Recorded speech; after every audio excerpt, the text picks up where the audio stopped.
Hello, welcome to the live streamed Q&A session for the Oxford Maths Virtual Open Day. Great to have you with us. This is my first time broadcasting direct to YouTube, so I've no idea if this is working or not. But the way this is going to work is I've got some slides if you want to listen to me talking about admissions, but really this is supposed to be an interactive session for you to ask me anything you want to ask about admissions for maths at the University of Oxford. We're taking questions over in Slido, so let me quickly describe how you get to there. You need to go to slido.com and use the event code MATHS.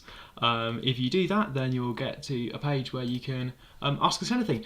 We've been taking questions all morning, so there's some questions already in there. So you can have a look at those.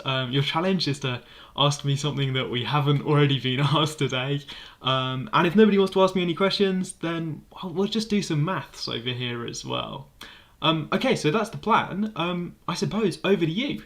I've no idea what the stream delay is. I've no idea how much lag there is between me talking and you hearing me. Let's just check I've got my microphone on. But hopefully at some point someone's going to ask a question. Shall we put stuff on the screen as well? Let's put stuff on the screen. That sounds fun. Let's turn this on. Let's go recent. Let's go over here. And then let's go... Oh, hello. So here's some recent questions before I turn to the live stream on. And now I'm just going to open this and get my... Should have set this up before I clicked on go live, shouldn't I? That would have been the clever thing to do. Right, okay, questions coming in. Are people with me? People with me. Okay. Yeah, we got some more stuff coming in. Okay, right. Here are some more questions that have come in. So, anonymous person here asks, do most students spend their time in the Andrew Wiles building or the library or at college? And that's a good question. So I think in a normal year, our students would spend a couple of hours at least in the morning, Monday to Friday, in the Andrew Wiles building where the lectures are. We have lectures in the Andrew Wiles building for all of our maths students, so that's everyone from every college together. And then it's up to them where they spend the rest of their time. Perhaps they want to study around in the Andrew Wiles building, perhaps they want to study in their college with other students, perhaps they want to spend some time in their room just rereading lecture notes. That's completely up to them. Some of them go and study in cafes around town as well, I suppose. That's of course in a normal year when buildings are more open than they are now. Andrew Wiles building is currently not open this time around, but hopefully by 2021, which is the year I think you're applying for, hopefully we'll have more people spending more time in the lovely Andrew Wiles building, which is fantastic. Does that show up if I highlight? That does show up if I highlight text like that. Okay, brilliant. Someone else says hello. There we go. Hello, anonymous person. I should say you're allowed to put a name into the anonymous box where it says when you post your question if you like, but you don't have to. Okay, here's another question. Some schools did mock exams online at the end of year 12, and some have done them in September back at school. Do you look at the actual marks we get in the mocks? No, unless you tell us those in your personal statements or in your teacher's reference, for example, or just the predicted grades. So we get predicted grades from your teachers, and that's what we then gets entered onto the UCAS forms, but we don't have a systematic way to collect the results of your mocks.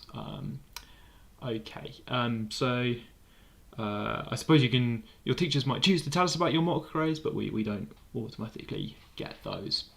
Right, okay. Someone says, I live in Italy and can't have a mock interview. Is that a big problem? I suppose, no, well, also sad face. So, sad face for no mock interview. The thing I recommend if you can't have a mock interview is to practice talking about mathematics to someone. It might be a friend or a teacher or just anyone who'll listen to you. But practice talking about mathematics. If you're like me, then a lot of the maths you do is not out loud. It's sort of maths that you do quietly on your own. So it's a slightly different skill to practice talking about mathematics. So that's something I recommend that applicants have a go at. Practice describing maths as you do some maths. So have a maths problem and practice working through it, explaining what you're doing. If you've got any teaching or tutoring experience, then you'll know that explaining maths like this is an important skill for teaching people or for explaining what you're doing as well. So there's a kind of added bonus there. Somebody would like to know, could you explain why the Penrose tiling, which I've got on my t-shirt, and dotted around on all our branding, can I explain why the Penrose tiling for the Oxford Maths logo does not repeat? Which is a great question. That's a maths question. I'm not going to explain this live on stream. The understanding that I've got is... I'm going to have a go. The understanding that I've got is that in some sense, it's a bit of a hand-wavy phrase, but in some sense the Penrose tiling patterns that you get contain patterns on different scales. So the thing is this pattern that you get by putting down tiles. For people who don't know already, the Penrose tiles a pair of tiles with some rules about how you join them together, and it turns out that when you tile the plane with these tiles, the patterns you get out never repeat. And I think the best way to understand it is to look carefully at the way that people generate these tilings of the plane from the tiles. Can I prove that live on stream? No, I'm afraid not. Okay, somebody asks, can we include UMS in our personal statement, and what will be the threshold for a UMS mark to be impressive enough to be included in your personal statement? You can tell us about UMS in your personal statement if you like. You don't have to. I don't have a threshold in mind. We don't have a minimum UMS score or anything like that. We use A-level grades in our standard conditional offers. So this is at the end when we make someone an offer. It's conditional on any outstanding exams like A-levels or equivalent. And as far as we're concerned, if you get an A-star in maths, it doesn't matter what UMS scores you got. An A-star is an A-star. A-star in further maths doesn't matter how you got that, what the UMS scores were. An A-star is an A-star. Right, okay. So this feels like it's working as a thing. I've got questions on the screen. This is my first time broadcasting to YouTube. I think I said that already, so really not sure what to expect. And I've somehow, the screen I was using for my YouTube broadcast. Yes, I'm just going to move some screens around, sorry. Give me 2 seconds of not talking to you just to change my setup very slightly here.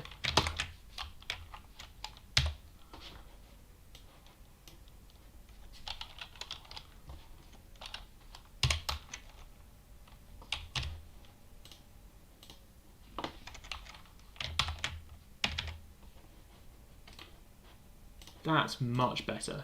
Now I've got an actual, I can see my own, there we go. That's perfect, okay. I might just separate my live stream controls from my questions and answers. Right, okay. Here comes some more questions, which is good. So let's go. We need to change that to recent so we see things that people are asking right now. How to be qualified to get an interview? Be good at maths. Do well in the maths admissions test. So our process for applying works like this. Let's have a quick overview of how the process works. First, you apply through UCAS. You tell us lots about your previous academic performance. You take the maths admissions test, and we shortlist about 30% of people, based partly on your UCAS form, partly on the information you've told us about your previous academic performance, and partly on your maths admissions test score. Okay, that's how you get qualified to get an interview. We shortlist people we think we've got a realistic chance of making an offer to. There's a couple of questions coming in about scholarships. I think the scholarship model is pretty complicated. There's a lot of different scholarships going on. There's a website about Reach Oxford's scholarships that I'm going to try and link you to over in the Slido, if I can find the link. Sorry for my extremely loud keyboard, by the way. I run this other live stream on Thursdays where people are always telling me to get a less noisy keyboard, and somehow it's been 16 weeks and I still haven't listened to them and got a less noisy keyboard. Right, so let's just put this link here. There you go, information about Reach. So we select most of these scholarships, I think almost all of them, are decided amongst students who have been made Oxford offers. So we do the offers first, we work out who we're going to take, and then we look at the list of scholarships we've got and we try and match those up with students we've made offers to. would I recommend the companies? Here's an easy one. Would I recommend the companies that prepare for the application? To which my answer is just no, if they're taking your money. There are several companies, and I'm not going to name any of them, but there are several companies that, as far as I know, are taking information from my website and selling it to you for hundreds of pounds. Please don't give them hundreds of pounds to be told information that's on my website. Please just look at my website, that's free.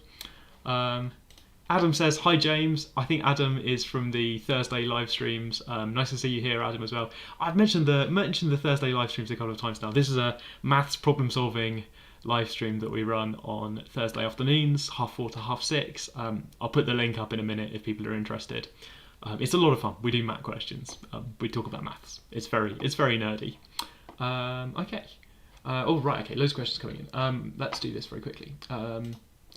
How are the interviews? Okay, so question about this year. How are the interviews going to be held online? Going to be different from the ones in person? Are you going to be paying more attention to the maths score? Well, we're still going to do the interviews, and they're important because we get a lot of information from the interview about how you solve problems live.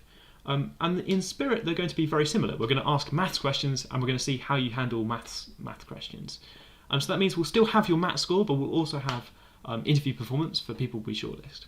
So we're hoping to do a sort of similar process to what we normally do, which involves interviewing some people as well. Although, so this commenter knows that our interviews are going to be online for everyone this year. That's what we're doing this year. We usually do a fair number of interviews online for people around the world who we don't expect to come to Oxford. Okay. Next question, is it possible to do a joint course with maths and something else like biology? To which the answer is no, not with biology. We have a very short list of courses that you can combine with maths. We offer maths with computer science, maths with philosophy, and maths with statistics. Those are our joint honours courses.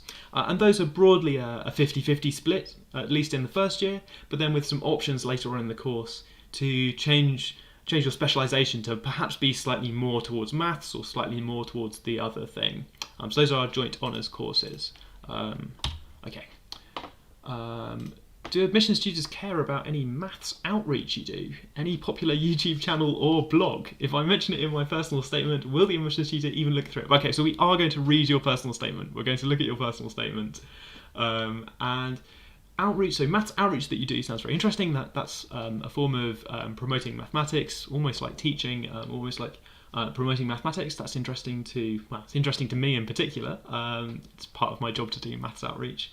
Any popular YouTube channel or blog? I'm not sure if you're asking me if you have a popular YouTube channel or a blog, then I guess you could tell us about that and what running that is like. If you're interested in other people's popular YouTube channels or blogs, then you could tell us about what you like from those as well. You can talk about this stuff in your personal statement.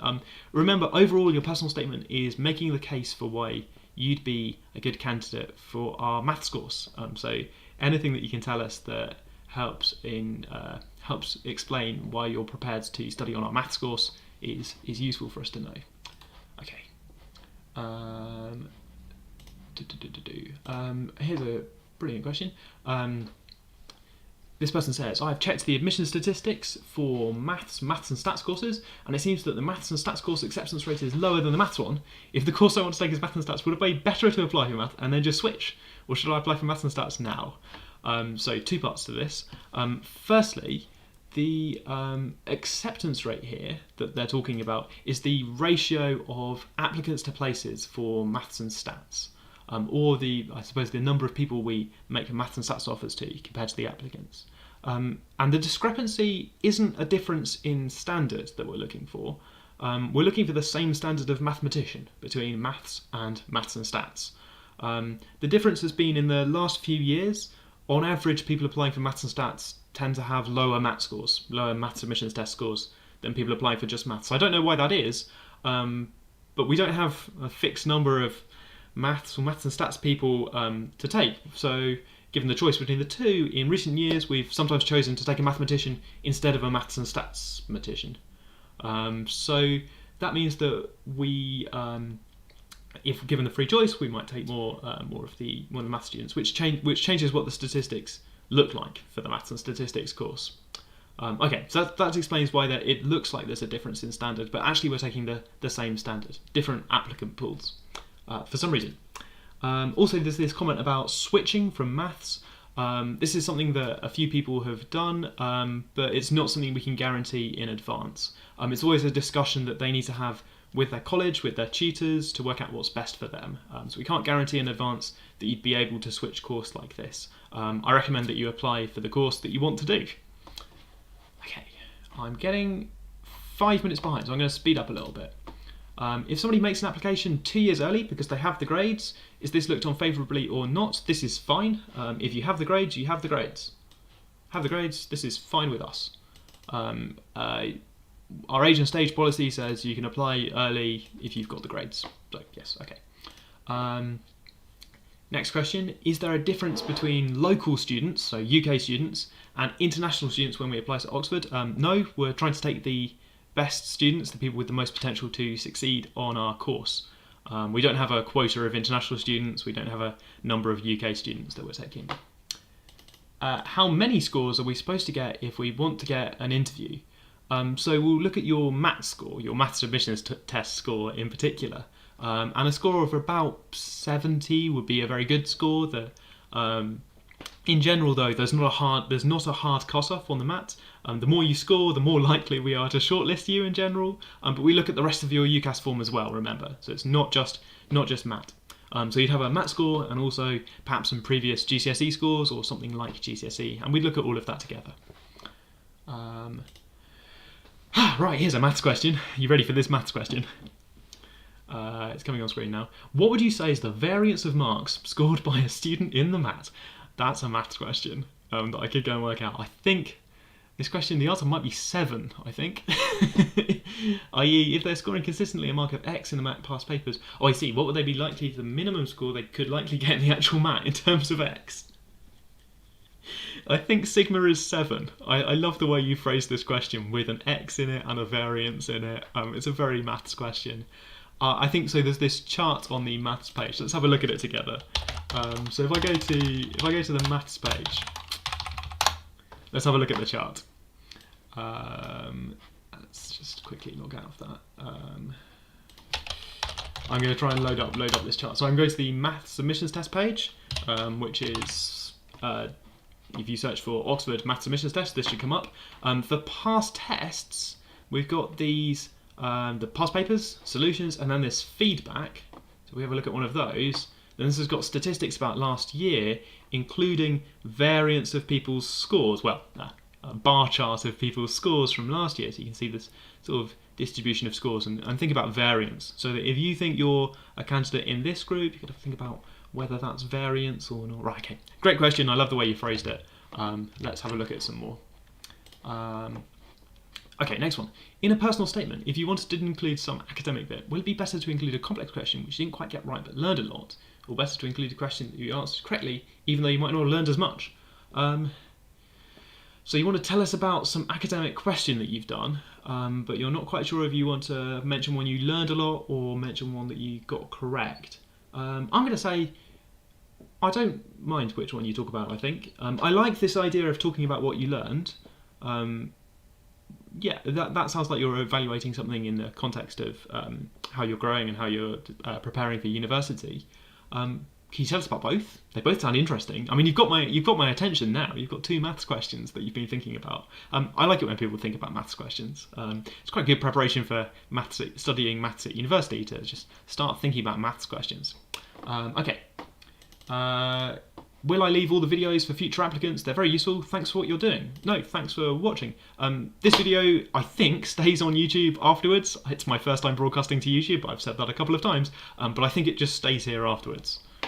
If not, then you'll know that behind the scenes I'm scrambling to learn how YouTube works, trying to upload this afterwards.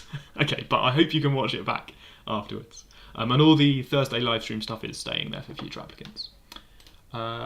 Mia says, I love maths and physics. Is it possible to do a dual degree or interface between the 2 subjects?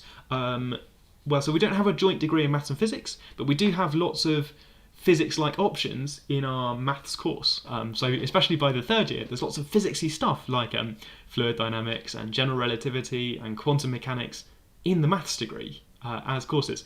There's so much maths in modern physics that we can teach you that kind of modern physics within the maths degree. So just a degree that says maths can have a lot of physics in it. Have a look at what's in the course. See if that's interesting.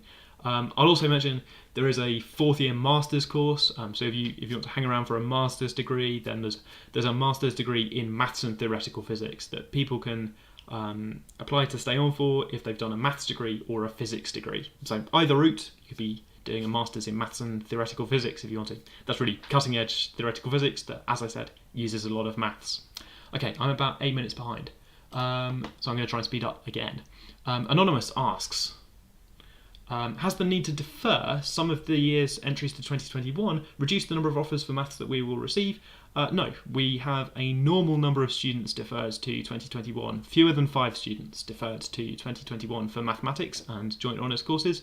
That's a normal number. That means there's no impact on applications for 2021. Which is good news for people thinking of applying in 2021. It turns out that the year above you, the people with offers for 2020, almost entirely didn't want to defer. A lot of them just wanted to start the course. It is my reading of the situation here. That they didn't want to take a year out for 2021. They wanted to start the course in 2020. So they're not impacting on your applications. Okay, this is sort of good news for you. Will we learn about complex numbers? Yes. Like I and phi more detail. Do we need further maths to study at university? 2 questions here. So yeah, we're going to tell you about complex numbers. We're going to tell you a lot of facts about complex numbers. Not so much about phi. I think I is a lot more interesting than phi, but we're going to tell you lots of facts about complex numbers. Do we need further maths is a kind of subtle question.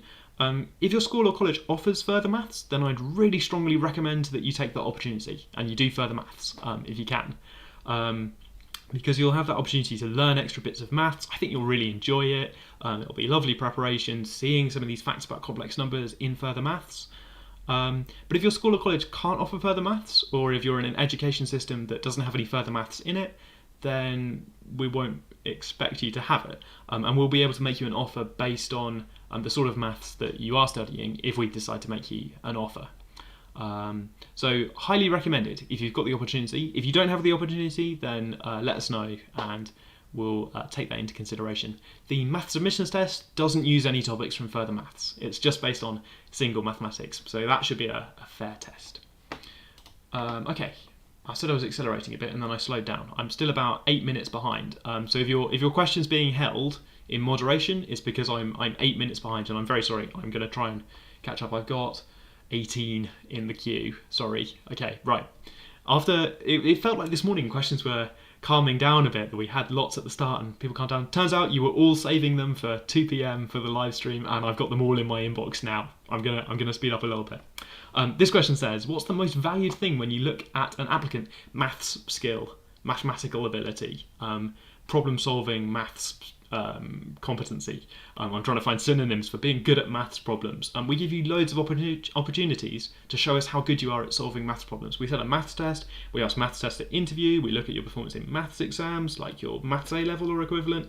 We're really looking out for people who are good at solving maths problems. And because on the maths course, we're not just going to tell you facts, we're also going to set you these problem sheets where we're going to ask you to solve questions. And they're not just the sort of routine questions to check that you've been to the lectures. We're going to ask you to actually engage with the material and think quite deeply about the topics that we've been teaching you. So we're looking out for people who are up for a challenge in that respect, who want to learn maths but also think about it quite deeply.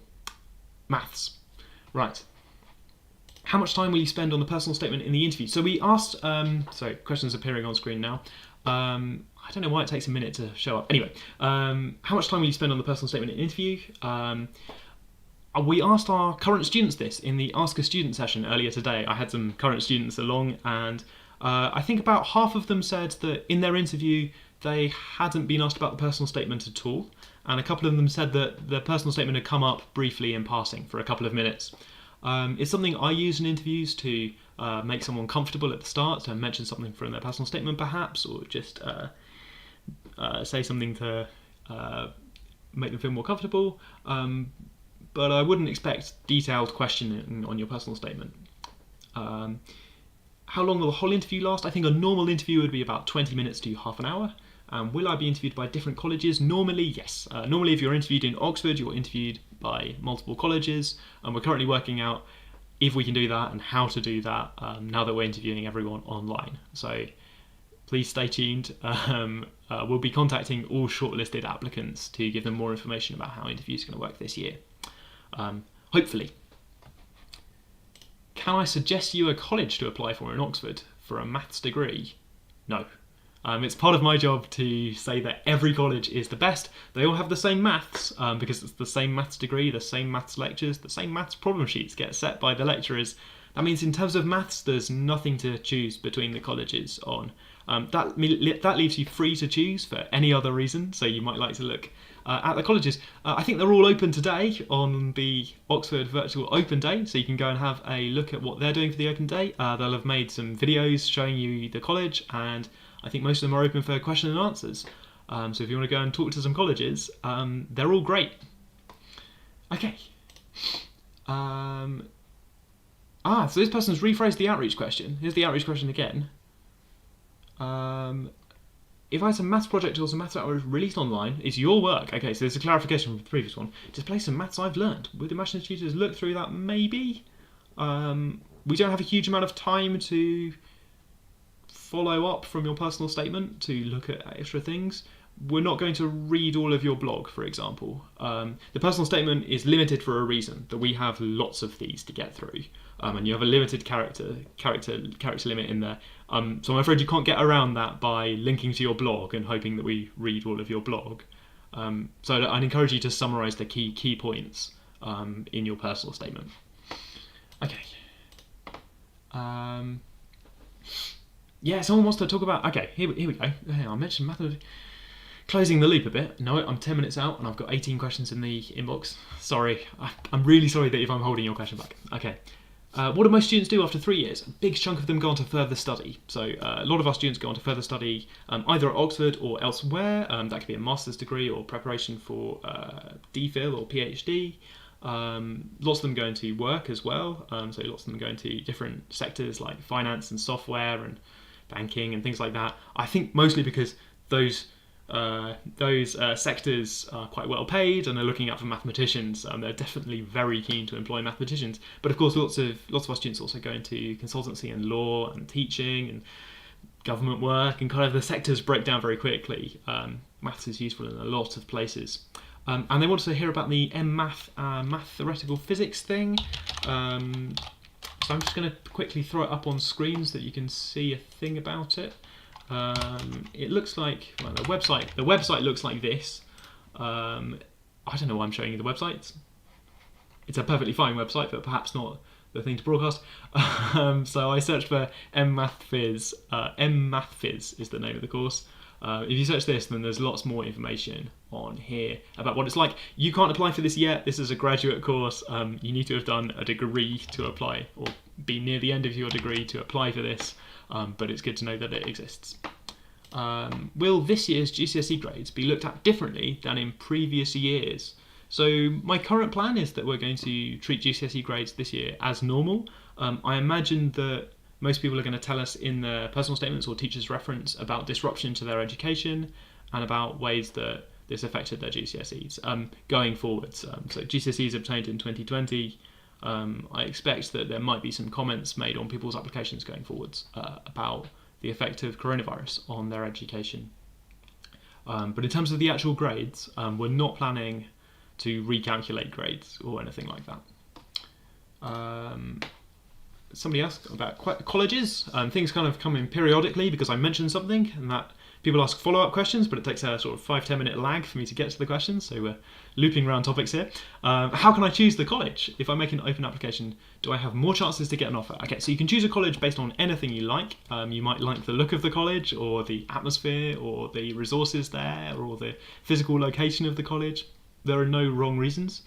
And this person's mentioned an open application.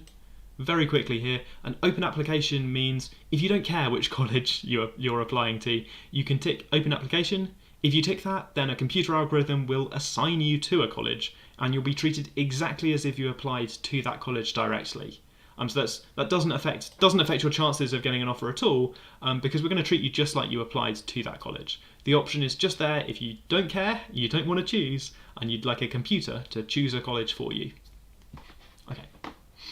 Will it be bad if I don't have GCSE scores? That's fine. Lots of our applicants don't have GCSE scores. Lots of our applicants apply from educational settings where they don't do GCSEs. That's fine. Lots of our UK students have GCSEs. Otherwise, yeah. No, that's fine. What are the costs for EU students? So it's probably best to link to this. We've just announced the fees for 2020 going forwards are going to be, I think the same as international. I can't remember the number. EU students starting in course fees. Yep. Okay. So EU fee status students starting a course in 21 will no longer be eligible to pay fees at the home rate. I'm sorry, and will be charged at the higher overseas rate. I'm really sorry about that. I'm going to put a link to more information on your comment. There you go. Okay, here's a tricky question about the histograms. So I showed you a histogram about 10 minutes ago, so now I'm getting questions about histograms. Why is it that sometimes with people who score 90 on the MAT get rejected sometimes? We've got the rest of their application, of course. I've seen it in the admission statistics histograms, people with high MAT scores who we didn't make an offer to. And perhaps that's what happened at the interview. Perhaps if the interviews didn't go very well, perhaps there's something else going on the application. I can't comment on individual applications. But remember that the MAT's not the only thing we use. We've got the rest of your UCAS application plus interviews if we shortlist. Okay. Jay says, I'm busy with college work today, but yep. Jay is going to watch the recording later. Hi Jay, when you're watching the recording, this is fine with me. Right, okay. If we take an A-level early, is this okay or is it not favoured, says Anonymous. Maths in year 12, so taking maths in year 12 is totally fine. We know that some people do maths in year 12 and then further maths in year 13, and some people do them in parallel. Both of those are fine with us. So some percentage of our applicants have maths degree that they took in maths A-level that they took in year 12. None of our applicants took maths degrees in year 12. If you've done that, that's fine with us, and the grade that you got in that, if it's an A-star, counts towards the standard conditional offer. So we still want that further maths grade and a third subject, but otherwise we're fine. Right, okay. Why are there significantly more UK students admitted to Oxford? Is it because there are more UK applicants? Yes. Same ratio. Yeah, it's pretty similar ratio. You're not more likely to get an offer if you're UK or international, I think. I don't think there's a big gap in offer rates. Yeah, it's pretty much the application ratio, as you say. It's easier for UK students to get to Oxford, I suppose. So we get more of them. Plus, there's many reasons why UK students apply to Oxford. If I started a really long online course and included it in my personal statement, but I couldn't finish it, would you advise I leave it in my personal statement? Go for it, but please be honest about what you've done here. Be honest that you're currently studying it, right? And that you're working towards this achievement. Right. A-level again in year 12, this is okay. Doing maths A-level in year 12 is fine. Yep. If it's not being offered... Okay, so this is a question here about further maths not being offered in their school. We're going to base an offer. If we make you an offer, we can base this on the maths that you're doing. If you can do AS further maths, then I'd encourage you to give it a go, and we'll take that into consideration. So the conditional offer will be, hopefully, based on the maths that you're doing. If you're self-teaching A-level or AS level further maths, please mention this in your personal statement so that we know that you're self-teaching it. Okay, right, cool. I don't know how many applicants that affects, but for Jib here, that's a statement for you. What's the most effective way of doing maths and improving my maths score? You could try some past math questions, or in fact, any other maths questions. I kind of generally believe that doing maths questions makes you better at doing maths questions, and they don't have to be past questions from the test that you're looking at. In general, finding maths questions that you can't do straight away and doing them anyway is really good practice, not just for maths entrance tests for university, but also for university mathematics later on, and I suppose generally in life, solving problems that you're stuck on is a good skill to have. Shana asks, what are the most likely career options to choose? And when I mentioned this briefly about 5 minutes ago, that a big chunk of the field, we asked them about a year afterwards. Big chunk of people going to sort of jobs in finance and software are the biggest draws, I think. Chunks for consultancy, teaching, people going to some people going to law through some sort of law conversion. Large chunk of people separate from people going into employment, going to further study, as I said. And then the pie chart, and this is hard to describe out loud, the pie chart of what people are working in breaks down really quickly, so that a significant chunk of people in work are in sort of other sectors.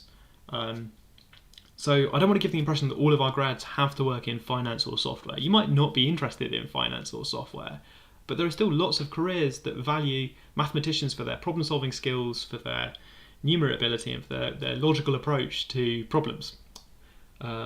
You might know that kind of big data is taking over in more and more sectors, and the skills that mathematicians have for coping with that is going to be helpful in, I think, more and more careers going forwards. So it's a good preparation for, I think, what the world's going to look like in the future. How does university maths differ from high school maths? So several ways. This is a great question. It's going to appear on screen. There it is. There's more of a focus on proof. There's more proving why things are true, perhaps, than your high school mathematics. The topics are a little bit different. In general, we're trying to get you up to date with mathematics. That high school maths is fine and great, but some of it's about 100 years out of date. So we've got to teach you 100 years of mathematics over the course of a 3-year degree. So there's quite a lot of maths to cover. So we're going to get you up to date with more modern, perhaps more abstract, perhaps more proof-based mathematics than you've seen before. If that sounds like fun, then I think you'll really enjoy a maths degree. Okay. A-level favoured again. We've mentioned this already. Someone mentioned SAT and AP scores here. So American applicant.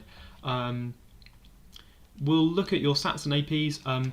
We see SATs and APs as equivalent to A-level. So we've got a standard conditional offer that we ask for to look at, that we ask American applicants taking SATs and APs to achieve as a replacement for the A*A maths and further maths, our third subject, A-level grades that we ask for. So it matters. We're still going to look at your maths score when we decide whether or not to shortlist you. Can you do maths and theoretical physics if you did maths and philosophy? No. People doing maths and philosophy don't do so much applied mathematics and the physics options.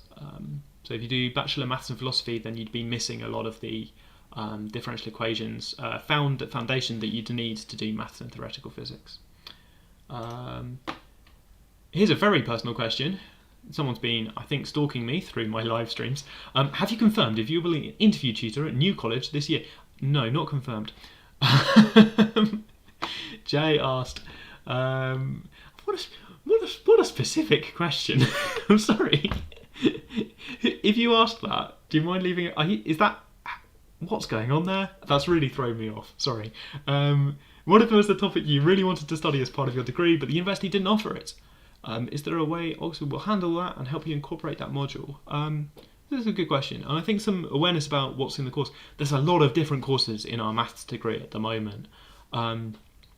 If the topic's a topic that's not in, you're not interested in. If a topic that you're interested in is not there, then I suppose you could look at trying to get us to include it as some sort of extended essay topic, or trying to get a way to write about it in a dissertation or something later in the course. I'm trying to think about ways to get your own maths into the maths degree.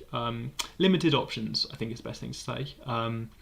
But perhaps options there. Of course, if the maths that you're interested in is far too hard or far too easy for a maths degree, then that's going to be very difficult to get it into the course.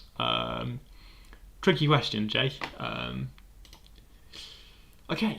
So now I've got the opposite. Earlier we had, why do some people with high math scores not get shortlisted? And now I've got, why do some people with low math scores do get shortlisted? And there's a few things here. We might have evidence that you had a bad day on the test. We might know that there's some extenuating circumstances around your test performance. We might have some contextual information that tells us that your math score, while slightly lower than other people's math scores, comes despite great disadvantage or adversity. That means that your math score is comparable, even if it's a few marks lower. We don't have this hard cutoff. We take a lot of other things into consideration. So we're looking at the rest of your application for contextual clues about your mathematical ability. And we're trying to shortlist people with the most potential to succeed, which isn't just their math score. Okay. Why is an open application so rare? I think some people do it, and there's no disadvantage. There's no advantage. I suppose you don't get to choose your college, and most people have, when it comes down to it, most people have some preference in college. Between the 29 colleges that offer maths at Oxford, most people, when it comes to it, I think, have some preference. If you genuinely have no preference, go for it. Okay. When you contextualise our match results of students applying for the same school effectively in competition with one another. This is a tricky question because all of our applicants are effectively in competition with one another, right? So everyone's competing with everyone. But I think the person asking the question is wondering, as they say, if I'm the third highest in my school, is that a disadvantage? And I think I need to reassure the person asking this question that we're not going to routinely compare applicants at the same school. We have some context, we have statistics about your school, and we look at that, but we don't look across all of the applicants to find other applicants at the same school and compare you against each other. So we try to be consistent in our decisions, but we don't have a sort of systematic, if you've applied from this school, then you can be the only person shortlisted, or something like that. We don't have a quota from each school, I suppose. So it's totally possible that you could get an offer for Oxford even if you're not the best at maths in your school, which sounds like a contradiction in terms perhaps, but it is possible. Right. Here's the A-level favourite question again. I think I've answered this one now, but it's taken me a while to get around to it. I've just finished my GCSEs and got level 8 in maths and so this is about GCSEs in general. You don't want to waste your choices, so you want to know whether you've got a chance. Level 8 in maths and economics is the old A*, 7 in all the other subjects apart from Spanish. So this sounds like you're good at maths, which is the most interesting GCSE to me. We are going to look at your performance across GCSEs, so there's kind of an average here of your kind of average GCSE grade. Sounds like it's about 7 and a bit, I think, which is reasonable. That's equivalent to an A in the old system, I think, on average, if I look at your average across GCSEs. But we know that that's only weakly correlated with your performance on course. I think that makes sense, by the way, that your GCSEs are quite a few years before you do the course, and they're in a variety of things like Spanish, so that they're less correlated than, for example, something like maths. So I think you've got a chance if you do well in the maths as well. And you're good at maths. You've got that 8 in maths, so I think I'd encourage you to apply. Can I go abroad in the year after my degree or in a summer holiday? Yes. Yes, you can. When that's subject to any travel restrictions that are in place. Someone wants to know, can I pose a question I've come up with in my personal statement or just get mathematical in my personal statement? Absolutely fine. Please feel free to get nerdy. Tell us about maths in your personal statement. The people reading your personal statement are broadly mathematicians. They want to hear about maths. You don't need to teach us maths facts. We already know lots of maths facts, but you can tell us about stuff you're interested in. So if you've done some pose a question I've come up with, fine. Tell us about it, but tell us about how thinking about that problem prepares you for studying on our course. You don't need to submit original research, but you need to think about mathematics. If that's through thinking about a new question, then go for it. Okay.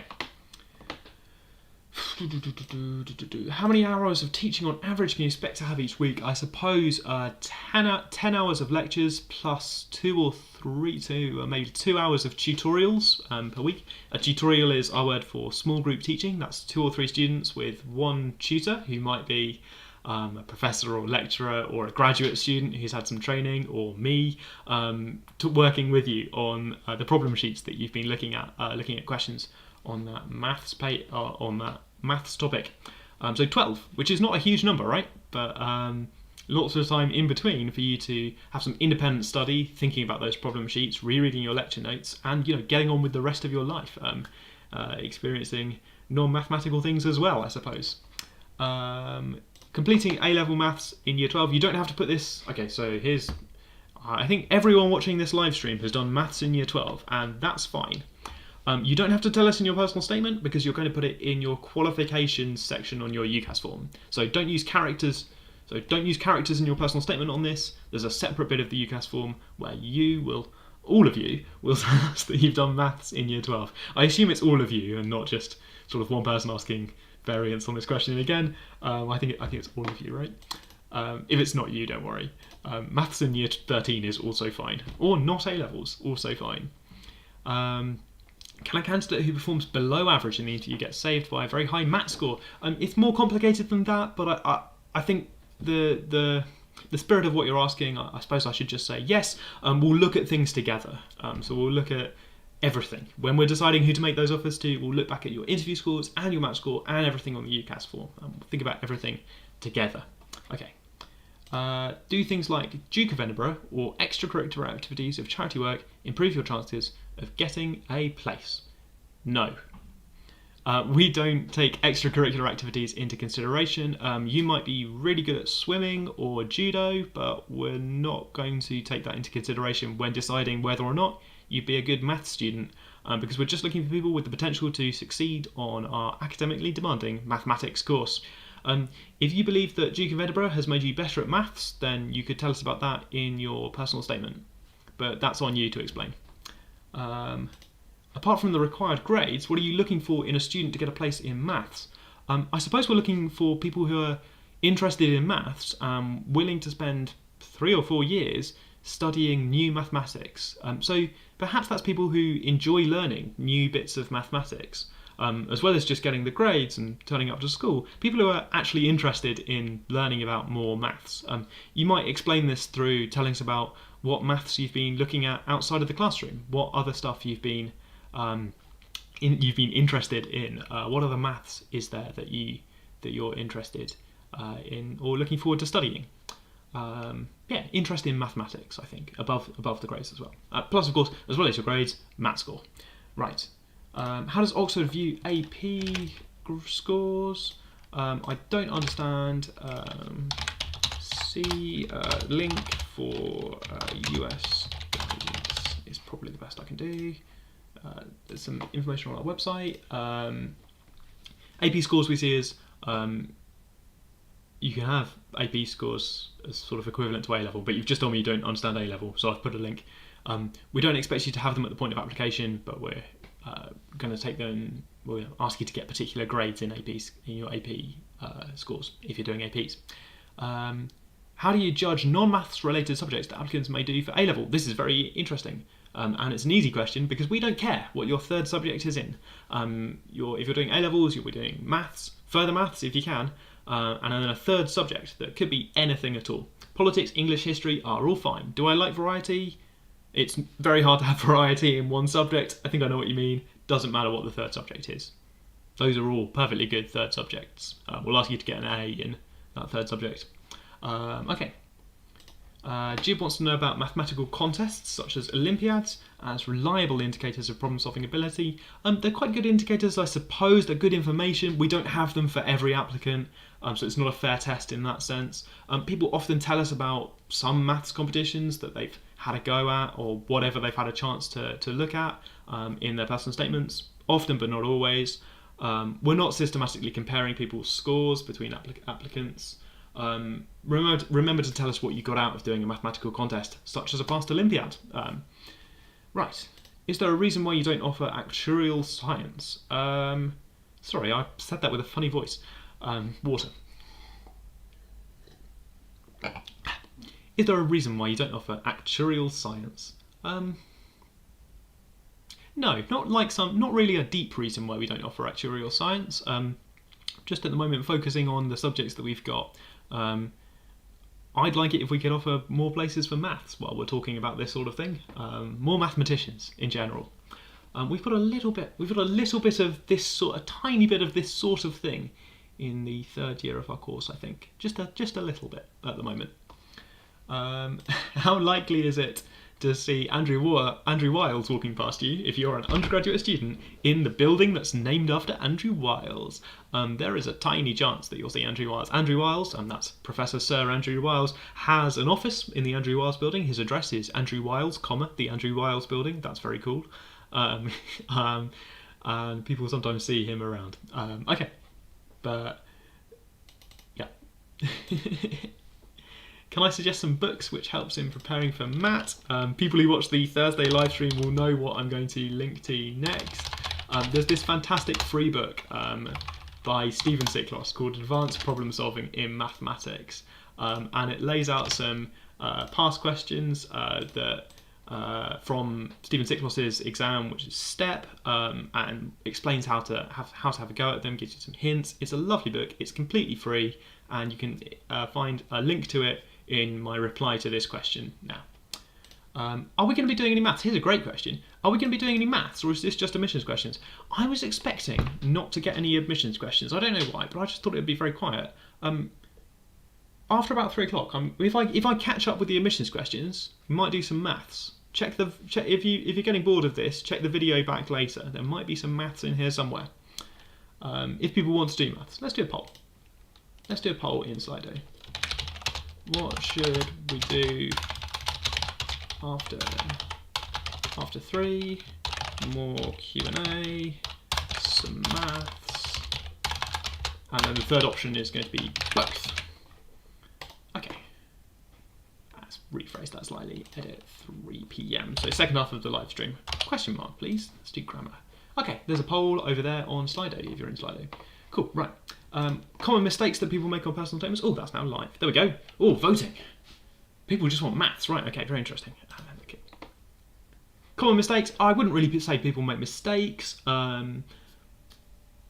Yeah, it's not really the case in general that people are making mistakes. We're lucky that we have loads of fantastic applicants. I mentioned it on a Matt live stream, did I? Ah, thank you. Thanks for explaining. How many places are there? 180. About. I don't know why I'm typing that, just feels important, so I'm typing it. There we go. Discrepancies in APs. There's another AP question. Slight disadvantage of my performance with Matt in the interview. Shouldn't do, no. It should be fine. There's a very limited syllabus of maths that we ask about at Matt. Check the Matt website, so search for Oxford Matt. Check the website for just a little bit. We don't assume that much breadth of knowledge. We're more interested in the depth of understanding that you have in certain core topics. Someone wants to say, how can you prepare for the interview? Do maths questions. Talk about maths with someone. Practice doing hard maths questions. Same way you prepare for any sort of maths. I come from a community where no one applies to Oxford and very few people do maths. Is this useful to mention? You could mention this if you like. It sounds like interesting context around your application. You could talk about this positively by talking about what steps you're taking to find some maths on the internet, or what you're doing to prepare for university on your own. And we'll take that into consideration, because not everyone has a kind of support network of people who know lots about maths around them. Okay, that's the variety question again. I've done that one. Are maths and philosophy students able to choose any more applied maths options? No. Or physics related options? No. Sorry. For more information, search for maths and philosophy. Awards in IGCSE, such as regional distinctions, matter at all. Very marginal, I think. Don't even mention them. Really trying to save space. I think this is quite marginal. If you can tell us about maths instead, like maths you're interested in, or maths you're preparing for university, I'd do that instead. Done that one. International student in India doing the ISC board. Let's put a link to. I'm not entirely familiar with all of the boards, but luckily we've got some guidance on this. Just have a link to that. So link. Trying to get through these. Let's have a quick look at the live polls. Ooh. Maths people want. Can Oxford send students to institutes and programmes over the summer, or doing vacations in the years, or just conferences, national and international interviews? I'm not really sure I understand this question. I don't think we have anything systematic like this, like an exchange program or study abroad program. Not that I know of. I think. I think I'm going to go no, not as far as I know. Variety question. Should I mention university maths topics I've read? You can if you like. We're not going to expect you to have a great understanding of Fourier series because that's university maths. You're going to get demolished in an interview question. No, we're probably not going to ask you an interview question about Fourier series. That doesn't sound like we'd learn very much on that. We'd ask you a question about Fourier series. You probably wouldn't be able to do it. What have we learned? Not much. I'm getting there on the questions. Someone did a maths summer school. How much about it should I write my personal statement about it? You can tell us about maths summer school. Tell us about what you got out of doing the maths summer school. Sounds like a great opportunity to see some mathematics, but how does that prepare you for future maths? Someone wants to know about maths and stats. I'll do the short version this time. So the short version is people applying for maths and stats in recent years have got on average lower maths scores than people who apply for maths, and I don't know why. But that means that on average the applicants for just maths are stronger than the applicants for maths and stats. I really don't know why that is. That's just a fact about the people who choose to apply for maths and stats versus the people who choose to apply for maths. We don't have a fixed number of people to take for maths and stats. We're free to take extra mathematicians if we want to. So in recent years we've sometimes decided to take a maths student instead of a maths and stats student, which deflates the admissions rate for maths and stats if you look at just the number of students divided by number of applicants. But that's not us having a huge standard for maths and stats applicants. We've got the same standard for maths and stats applicants. Still don't know about this. I still don't know about this. Conferences. Can you go and do conferences? No, I still don't know, sorry. Is data analysis optional for a maths and philosophy student? I think you can do some statistics options as part of a maths and philosophy degree. The best place to look is probably going to be, I'm going to link you to a page listing things that maths and philosophy students do on here. And guys, see blah. We're coming up to 3 o'clock. Is it obvious that my answers that I'm typing are very terse because I'm multitasking? So sorry if I've put something that feels like quite a rude or short answer in Slido. It's because I'm also trying to run a live stream at the same time. How's this going, by the way? Let's have a quick look at my live stream health. Concurrent viewers 55 and been going almost an hour. We got 13 likes. Thanks for dropping a like on this. I don't know what the likes do, but you know, we got 13 of them. That sounds like a huge number to me. 138 playbacks. We've got regularly about 60 people. Oh, people are logging off now. Okay, right, well, I'll stop talking about the stream. It's got too meta. Right, 5 minutes of this, and then I'll look at the poll again and see what we're doing next. Dual enrolment college classes in math. I'm not sure what that is. Relevant APs include maths, calculus BC, physicsy STEM options as well. Most of our US applicants have got calculus BC, some sort of physics, either electromagnetism or the other one, and then a third subject as well that's sort of sciencey related, I suppose. I don't know what these college classes are. If they're university level, then I don't think they're necessary. I don't know what dual enrolment means. I should look that up. You see, doing this live, you get to see me being confused by questions live on camera. That's fun, isn't it? Okay, does it... Okay, this question speaks to me, really. Does it affect someone's chances if they're very nervous at interview and don't come across as confident? The thing I want to say here is that most of our applicants are very nervous at interview. Most of them have never done anything like an interview before for anything. And most of them, you can tell, are really nervous. The strategy I've got for calming down maths applicants is to just start talking about maths. To be honest, it's also what I want to do during an interview situation, is just talk about maths instead. So normally applicants are very nervous.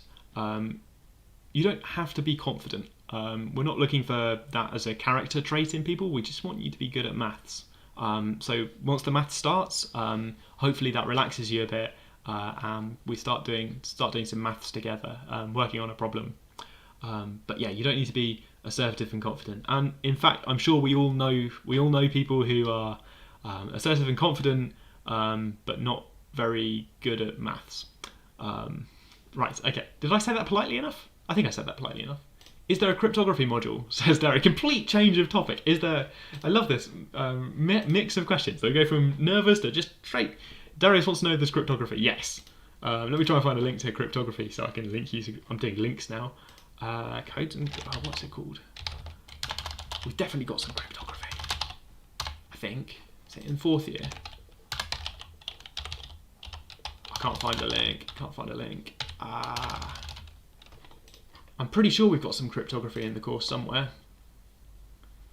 Shauna asks a question.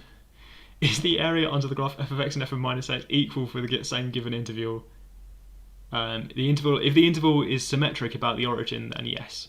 If, for example, the interval is between -1 and 1, then when you do that reflection, you get the same area. This is a follow-up question from a live stream from yesterday. The x-intercepts change, but the area just moves left and right, so you're fine. What's the percentage of applicants to get a place? Says Anonymous. I think it's about 1 in 9 or 1 in 10, so something like 10 to 11, 12 sort of percent of people. The course is very oversubscribed. We're lucky that we have lots of great applicants, but it's not random. Remember, we give you lots of chances to show that you're really good at maths. Okay, 3 o'clock now. I'm just going to clear up a few of these very quickly. Let's put these in here and then scroll quickly through them. Okay, if I haven't answered your question already and it's just flown up on screen, I'm going to come back to them in a minute. Let's just quickly scroll. Right, okay, speedrun. Maths and Computer Science at Imperial College this autumn. Great. Can I reapply? Yes, you can. With this experience, probably makes you better at maths. So go for it. You're welcome to apply, and we might even expect you to be slightly better at maths. Is it a similar level to A-level maths? Yes, it involves A-level maths topics, but harder content. Oxford's the only one. Can I talk about Oxford in the personal statement? Yes. Too contrived. No, go for it. You can talk about Oxford in the personal statement if you want to. You don't need to. You don't need to tell us why you're applying to Oxford. Obviously, you're applying to Oxford. And we can all imagine why you're applying to Oxford. So you don't need to talk about Oxford. In fact, yeah, talk about yourself instead, if you've got the choice. It's a personal statement, right? Don't talk about us. Talk about you. Right, okay. Suggest no particular advantage from academics selecting one college over another for math. Thanks for saying that. That is part of my job. It's part of my job to make sure that we compare applicants between colleges and make sure that there's no particular advantage in terms of admissions. And then on course, does that imply that the core focus is on central learning in the Maths Institute?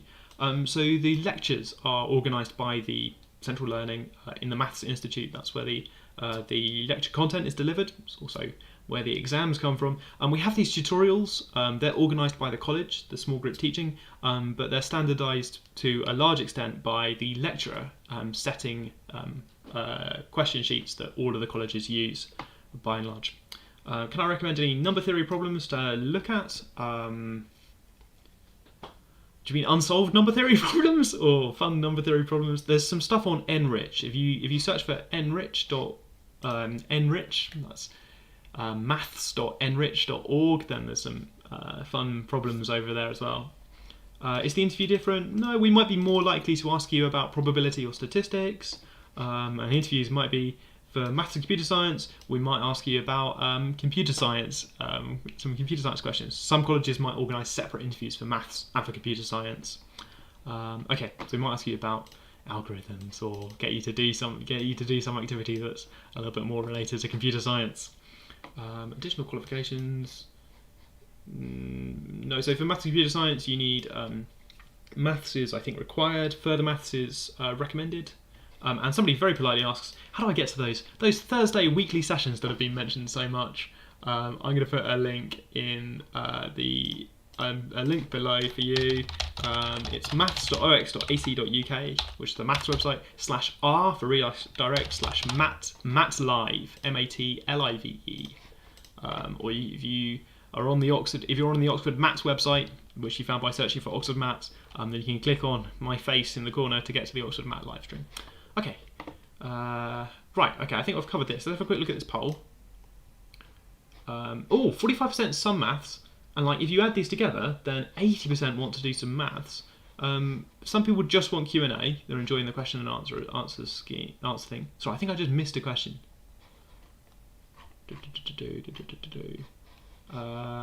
Maths, computer science course. Yeah, I missed this question. Sorry. No.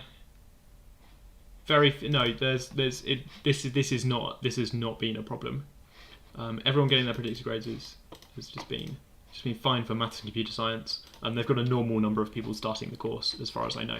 Right, okay. I think people want to see some maths, or at least people want the option to look at maths and something else at the same time. So I'm going to try and set up a kind of maths thing here. I've already got, in the time it's taken me to look at the poll, I've got 6 more questions in my queue, but I feel like enough people want to see some maths that we should look at some maths. Let me see what I can find to show you. That's the admissions process. You don't want that. That's a blank slide. That's a maths question, so we could do some maths questions, or we could do a bonus question from the live stream. We could talk about one of these. Talk about the doors problem. What else have I got? I've got some eSports question. Yeah, let's have a look at this one. So here's a question that I've been thinking about a little bit recently. I've been interested in this triangle, the 3-5-7 triangle.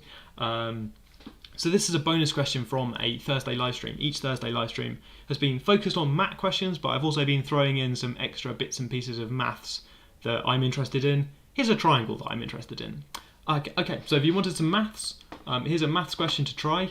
If you already watched the live stream, I'm sorry you've already seen this question before, but here's something to think about. And I mean, we've never talked about this question on the live stream, so we're going to get some new maths content there. Okay. Good stuff. Right, there you go. There's a maths question. So this is how this is going to work. We're going to have a maths question up. Let's check what the stream looks like. Maths question up above me, and I'm going to keep answering questions. You might not be able to see the questions because of the maths thing. Oh, unless... Okay, I'm going to try and set up a split screen. I'm going to try and do it. It's going to be amazing. I should have rehearsed this beforehand, really, but you know, you live and learn. Oh, yeah, I can do this. I can do this. This is going to be fun. I don't know why I'm trying to do this. This is more complicated than it needs to be, but here we go. Close that. Scroll that down. Widescreen this. Yeah, split screen. Is there a way to do this without showing off all my... Anyway, never mind. Okay. There we go. That's like a split screen effect, right? Is the question behind my head? Okay, well, we'll hide this bit. You don't need the extension. Yeah, you don't need this. There we go. And we can do questions at the same time, look. And the questions are underneath. And there's a maths thing at the top and Q&A at the bottom. Multitasking. Right, okay. There you go. People who voted for both, I hope you're happy. We've now got both. The question about the area under the curve was relevant to the question we did yesterday in the map live stream. Yes. That person's trying to understand a step in maths that I did yesterday, looking at the area under the curve. If you want to see that happen, then the video on demand, the VOD, is available over on the live stream page that I linked to. Do I have information about maths with CS? I think this is best asked to the CS people. I'll put a link below to a kind of good place to start. So a good place to start is the Maths and Computer Science website, but Computer Science is the lead department on Maths and Computer Science, so probably any detailed questions are probably best for them to answer. Okay, so I've put a reply below. You can't see it on here, but I've put a reply underneath explaining where to go to look for Maths and Computer Science offers. Oh, right, okay. Dual enrollment means that... so, hi, American student again, hi. You're going to explain to me what dual enrollment was. Some people take classes in both college and high school at the same time. Oh, I didn't know, sorry, it's a different person. Okay, right. Hi, both Americans. Multiple Americans in the same stream. Great to have you with us. I don't know what time of day this is for you, but, you know, great to have you with us. You're taking classes in both college and high school at the same time. I see, okay. So you're doing some advanced maths as well. Definitely tell us about this. It sounds interesting. You can tell us about maths that you're studying, for sure. It's possible that this gives you a way to see maths, I suppose, a bit like how A-level students are doing perhaps maths and further maths as 2 different subjects. You might be doing some maths through high school and some maths through college. Just sounds like a good opportunity, really, to do extra bits and pieces of maths. Right, okay, I said maths too many times. The word's gone strange to me. Okay, here's a question. Let's wait for it to appear on screen. what is an unconditional offer and when does that happen? So unconditional offers have been in the news a lot recently in the UK. Normally this means a kind of an offer that you get that doesn't ask you to get any particular grades in your upcoming exams. For the Americans, sorry, I think this is unusual. I think there's a difference between US and UK that I have to mention to American students a lot. Sorry if you already know this, but our applicants usually apply without having finished their grades. So they apply midway through their A-levels, and we make the offer conditional, saying you can start our course, and provided that you get those grades in your A-levels. So we say that in January. They take the exams in June. We get the grades by July. That's why for American applicants, we don't ask you to get your APs and SATs before you apply. We can make it conditional. An unconditional offer, on the other hand, is an offer to study at university that doesn't ask you to get anything in particular in your outstanding qualifications. And these have been in the news a lot. Oxford doesn't do this by and large. We don't. If you're taking exams still and you've got grades still to come, we're gonna almost always ask you to get those grades. Every case I know of, we've asked the person to stay in school, get the grades.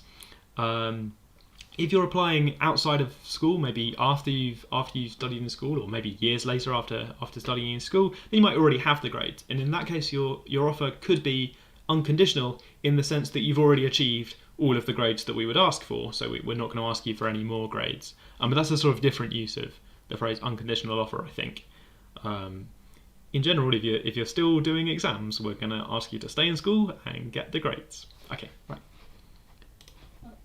Excuse me. Is it important to mention maths books in the personal statement? So you can mention maths books if you like. A problem you might have is that lots of maths books that are written for the general public don't actually contain very much maths. Here's the problem. You're really good at maths.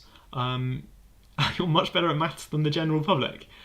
So these books that are written for the general public can sometimes leave you wanting more. So if you've read one of these books, then perhaps you want to take that as a starting point to go and investigate the topics in that book further. So perhaps if you've read a book about prime numbers, you might go and see a kind of passing reference to an interesting problem about prime numbers that you then go and follow up and look into more. I sometimes say that anyone can read a book, but you've got to tell us what you got out of reading the book as well. So you can mention maths books if you like, but there's no required reading. Right, okay. Is this session recorded? Says someone. Yes. We're broadcasting to YouTube, and my understanding of YouTube is that it's saving everything that we do, and afterwards you'll be able to watch it back. If you're watching this back afterwards, then great, it worked. If you can't see this afterwards, then imagine me behind the scenes frantically trying to work out how to upload a 2-hour video to YouTube. If there's a delay, it's because of my internet connection uploading a 2-hour video. Shana would like to do some maths, and they said that a few minutes ago, and then I put maths on the screen. Is that okay?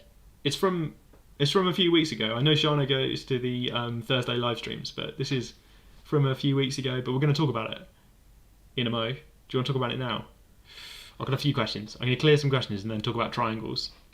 You know, that kind of balance between talking about emissions versus talking about triangles. Sorry, just having a quick look at my live stream stats.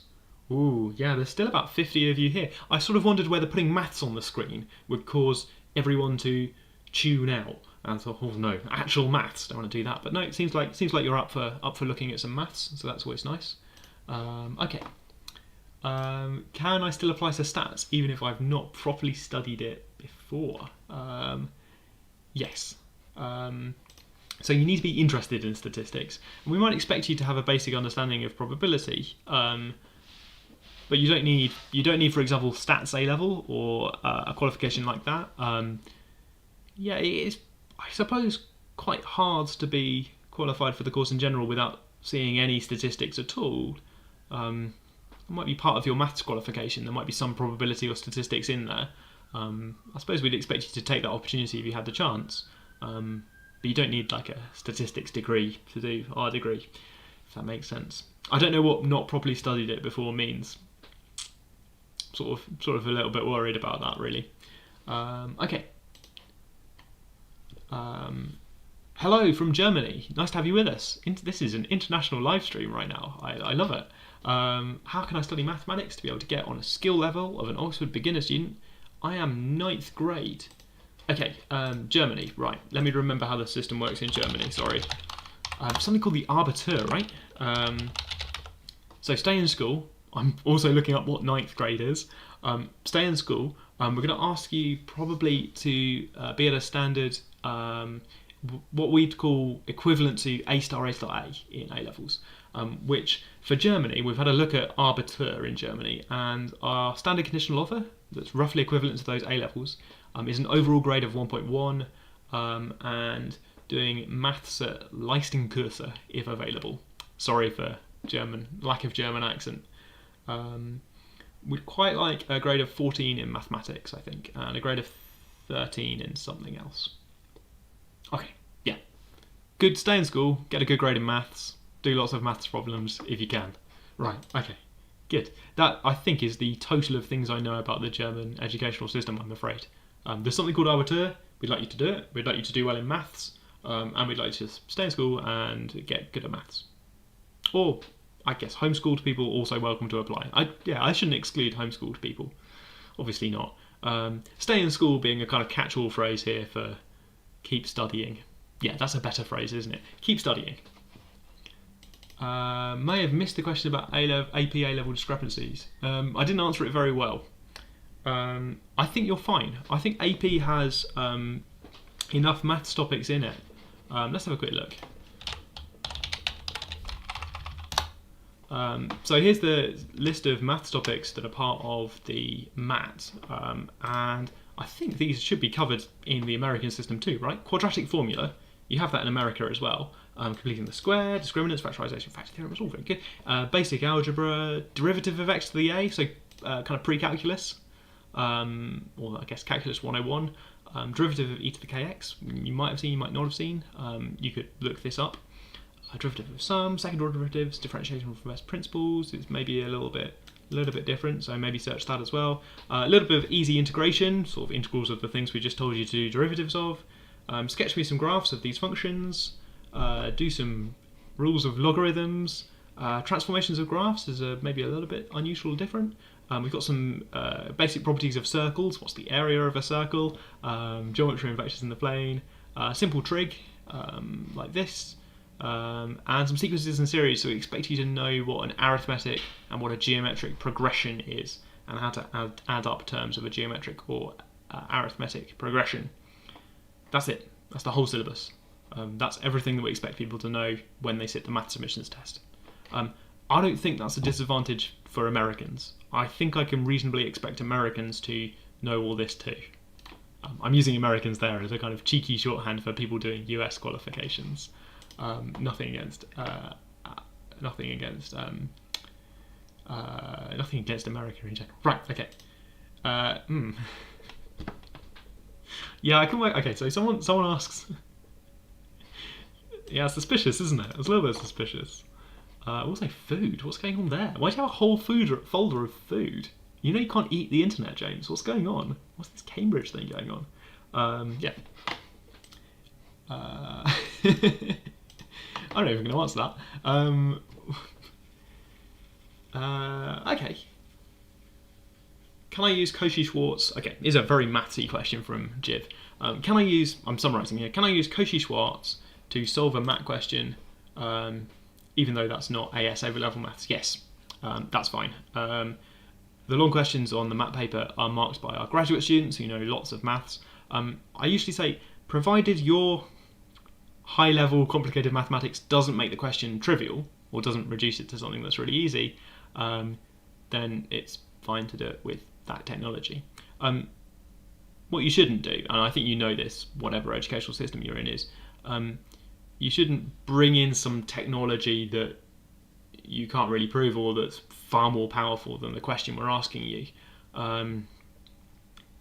If we ask you to prove that some fact about the sum of squares and something to do with prime numbers, and you bring in some amazingly advanced prime number theory that you read in a book once, then that's unlikely to really be engaging with the question. It's quite hard to describe this without an example, but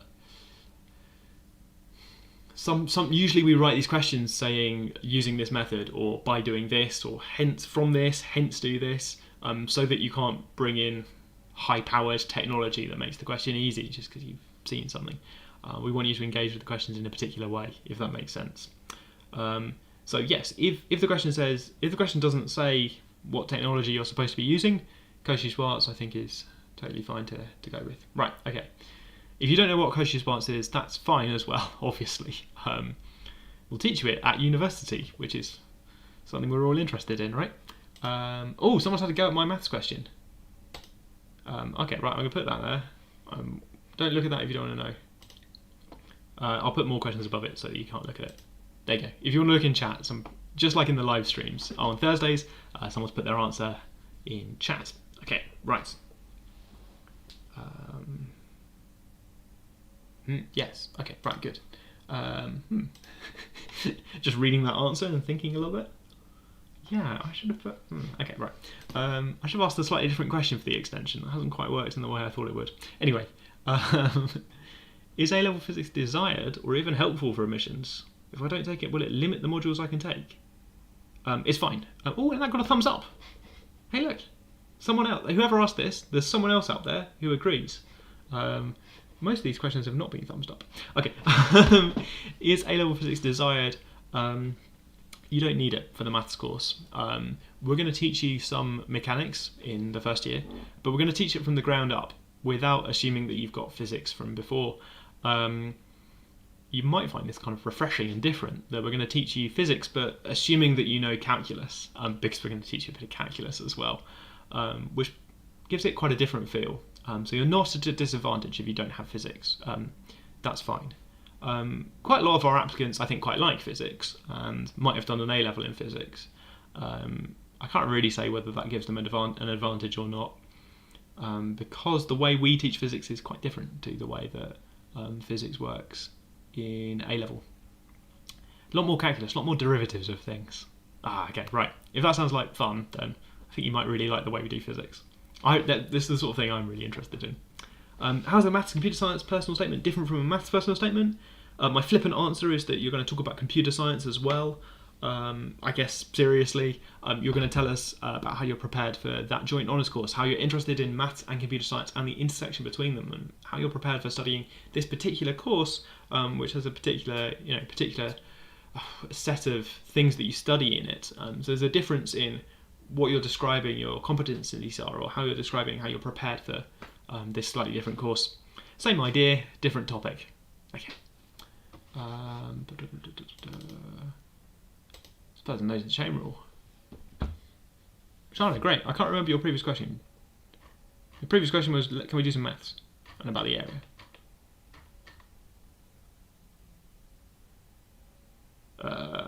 Yeah, okay, good. What are important dates or deadlines? Brilliant question. And I've also cleared out my list, so that's nice. Dates and deadlines. 15th of October is the deadline for applying. Oh, I think I've got all of these on the map page. Let's have a quick look at the map page. No way this can go wrong. So the map page has got some deadlines on it. Here's my map page. This is supposed to have everything you could possibly need while you're getting ready for the maths test and information about the test. Here's some key dates. 15th of October, registration deadline. 4th of November, test date. Roughly in November at some point, we're going to get all our shortlisting decisions together and tell applicants who's been shortlisted for interview. December interviews. January, we send out final decisions. Maths scores for Oxford are going to be sent out automatically. Okay, good question. And because I said I had no questions in my backlog, more questions have come in. Darius asks about maths and computer science. Is it primarily maths, primarily computer science? It's about 50-50, especially in first year. So it has this core first year of things that are in the course, with some flexibility later on to vary how much maths or computer science you focus on. But yeah, I think much closer to 50-50 than focus primarily on one or the other. Instead of doing statistics 2, I did mechanics 1. Is it fine if I apply for maths and stats? Yeah, I think so. I mean, we're going to teach you the content in stats 2, we're going to teach again at university because people come from different educational backgrounds and they've seen different bits of statistics. So in a maths and stats degree, we have to teach you all that material again. We teach it in a slightly different way, slightly more proof-based. So it's not so much the content there it's not so much missing the content that's a problem. I suppose if you actually, a lot of people don't have a choice about which units or which modules of A level they do. I know that A level's not modular anymore, but whether they do Stats 2 or Mechanics 1. If you had that choice and you chose not to do statistics, then that's slightly confusing to me. That you chose not to do statistics, but now you want to do 3 years of maths and statistics. If there's something going on there, then you might explain what's going on there. But if it's just a sort of change of opinion, then I understand that, to be honest. Right. Okay.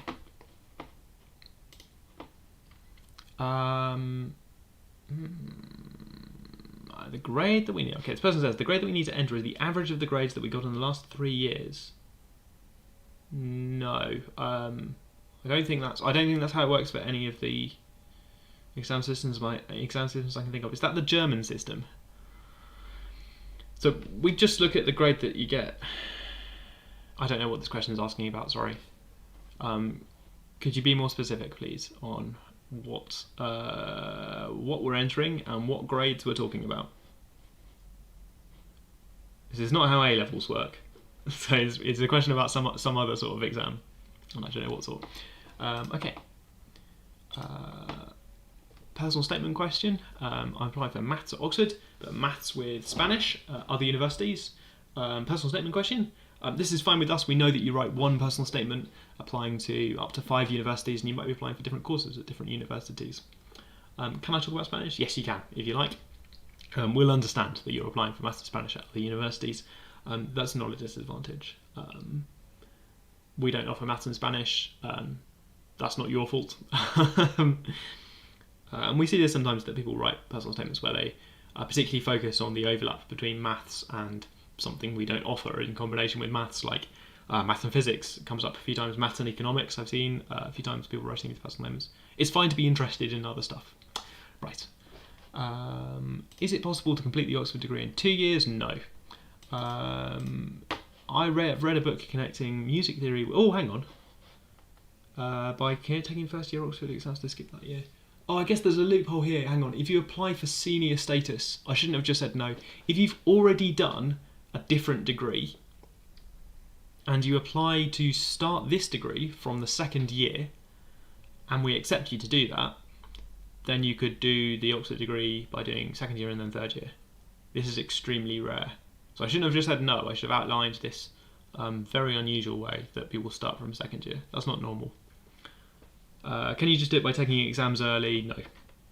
No. Sorry. I've read a book connecting music theory, stats, and probability. Ooh, okay. I don't understand a whole lot about it. Sounds like a complicated book. Maths books are very complicated. I'm very intrigued. You need to mention it in your personal statement? Sure, you can mention it in your personal statement. Yeah, sounds interesting. If you'd like, tell us about what you got out of reading this book and how it's prepared you for maths at university in general. And that seems to be my general advice for a lot of things today. Okay. Okay, so we had earlier a question from someone who has done some outreach, and now we've got a question from someone worried that they don't do outreach. I enjoy doing maths and I do it independently, but I don't have any outreach or structured activities. Is that a disadvantage? No. I think that describes a lot of our applicants. Just unstructured mathematics. They're doing school mathematics, and they're also got this unstructured array of other bits of mathematics that they're interested in. Read a bit of a book over here, did a little bit of online maths over there, bits and pieces for maths in different places. Yeah, that sounds like a lot of our applicants, which is fine. The A. Okay, so this is person clarifying the A that we need to enter at Oxford at maths. A at maths. I still don't know what this is. Sorry. So our standard conditional offer for A levels. We're standard. We're asking people. We're standard for A star in maths, A star in further maths, A in any third subject. Those 3 subjects taken over 2 years. But I still don't understand the question about 3 years. Are we going to do the question? Says Anonymous. Yeah. About a minute or two, right? We're giving you half an hour to think about this triangle. I'm going to put another question up in a minute. Shana wants to know, how do we get the MAT scores after the exam? If you've applied to Oxford, then your MAT score will be emailed automatically to you in January, if I can say that. So Oxford applicants get your MAT score emailed automatically to you. There you go. Yeah, okay, right, good. Let's do a triangle question. I haven't had time to think about the triangle question myself, and it's been a while since I looked at it, so let's try and set this up. What have I got here? Okay.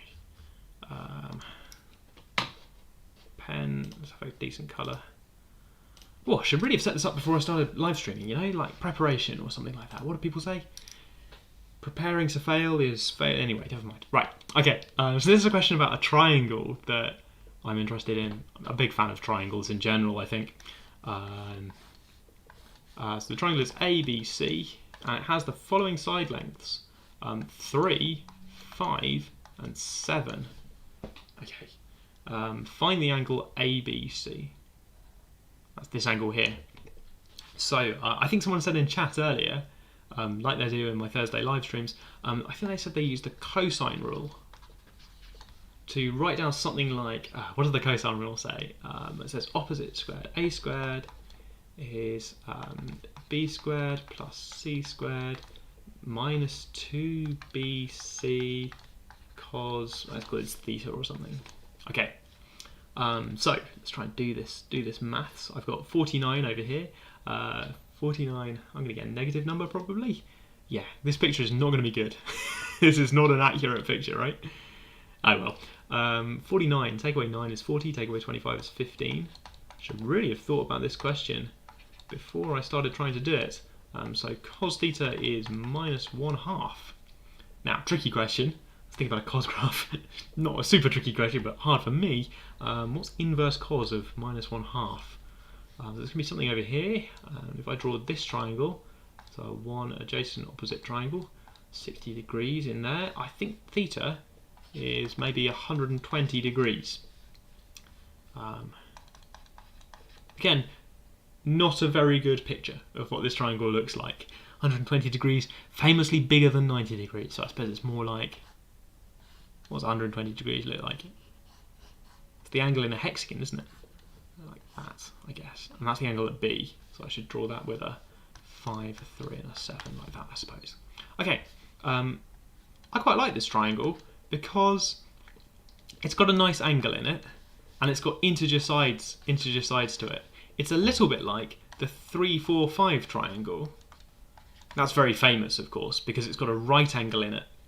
The 3, 4, 5 triangle, that one satisfies, I suppose, a squared plus b squared equals c squared, if I really concentrate, satisfies Pythagoras. Whereas this triangle satisfies c squared is equal to a squared plus b squared minus ab. Yes, I think that's right. Minus 2ab cos theta is, yeah, minus plus ab. Is that right? So c, where c is 7, so 49, just to check that, 49 is, I claim, 3 squared plus 5 squared plus 3 times 5. Is that true? 9, 15, 9, 25, 15, 49. Yeah, that's true. Okay. C squared is a squared plus b squared plus ab. There's actually more of these. So this triangle is interesting to me because it's got a 120 degree angle in it. But there's actually a whole family of these. Like how there's other right angle triangles with integer side lengths, there's other right angle triangles, the other 120 degree angled triangles with integer side lengths. Yeah, so the next part of the question is find another one. So find me another one that satisfies c squared is a squared plus b squared plus ab. Yeah, people in chat are correcting me because I put a minus sign in the wrong place. Thank you, chat. Thank you, Slido Q&A. Sorry. I called them chat for the Thursday live streams. I guess today it's thank you, Oxford Virtual Open Day live stream Q&A question box for correcting that typo on my slides. Can I have suggestions for other triangles that you had? Somebody put one in earlier. Let's see if I can scroll down and find that one. Somebody, yeah, we were in the middle of doing Q&A and somebody sent in their triangle answers on what their triangle was. I can't find any. Oh, there it is. Oh, they've got another suggestion. 6. Oh, their suggestion's a little bit Okay. So what someone in chat said, it's a little bit it's a little bit cheeky. Someone in chat has suggested, well, just take this triangle and double all of the side lengths. If you double all of the side lengths to 6, 10, 14, then you double all the side lengths, but you keep the angle the same. They're similar triangles. Did anyone else do that? Yeah, someone else in chat says multiply each side length by 2. Yeah, similar triangles. Okay, very good. So we can use similar triangles to multiply up and get some other examples. You can multiply it by 3 instead. Okay, there's an infinite family like that. But there's actually some genuinely different triangles. I need to rephrase my question here. Genuinely different, i.e. not similar. There's some examples of that as well. So I suppose one way to find these would be to look for other solutions to c squared equals a squared plus b squared plus ab. Can you find me other solutions to that equation?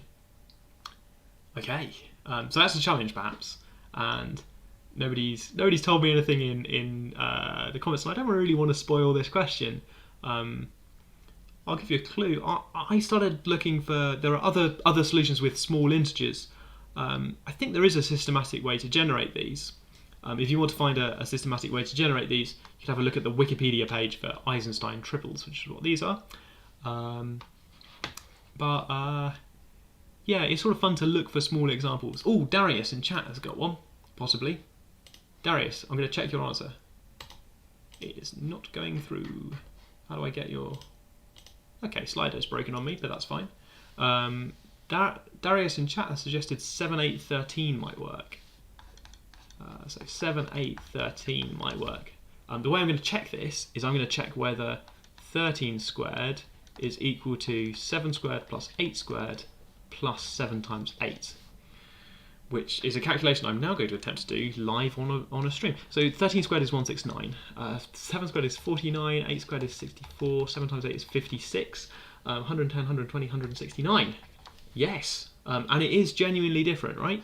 It's not just this one multiplied up, because 13's prime. Okay, so that's an example of a different triple that's a different solution that's also got a 120-degree angle. And there's a family of these. It's sort of quite fun to go and look for other examples of this. Yeah, okay. I eventually wrote a computer program. Sorry, people in chat who were asking about maths and computer science, sort of separate challenge. Can you write efficient computer code to make your computer search for solutions to this? And there's some challenges in there to optimize it using mathematical knowledge. So if you can prove, for example, and I don't think this is true, but if you could prove that A and B were always even, then that kind of maths insight, these things must be even, would help your computer skip out half the cases or something like that. In fact, I think that's not true, so don't use that. But that sort of thing, that using these kind of maths insights can help you speed up your computer search. Okay, job for maths things. Jib wants to know, can you find a general solution for all coprime triplets? And the answer is yes. I encourage you to have a bit of a look for it. Experiment a little bit. This is quite a fun problem to play with. I'm quite a fan. For these bonus problems, something I've been thinking about is having a way to have a problem that you can sort of approach and play around with it. There is a solution out there on the web. If you search for Eisenstein triples, if you search for Eisenstein triples up there, if you search for Eisenstein triples, then you can find some sort of general solution to these. A bit like how there's a general solution for Pythagoras' theorem of what the solutions to that one look like in general. But don't just go and look it up. I encourage you to have fun with this problem, messing around, finding it. Okay. Oh, someone in chat has got 7, 1 and 2. 7, 1 and 2 I think can't work. That must be a typo, because 7, 1 and 2 doesn't make a triangle. 7 is very large and then 1 and 2 are very short, so I can't join that up into a triangle.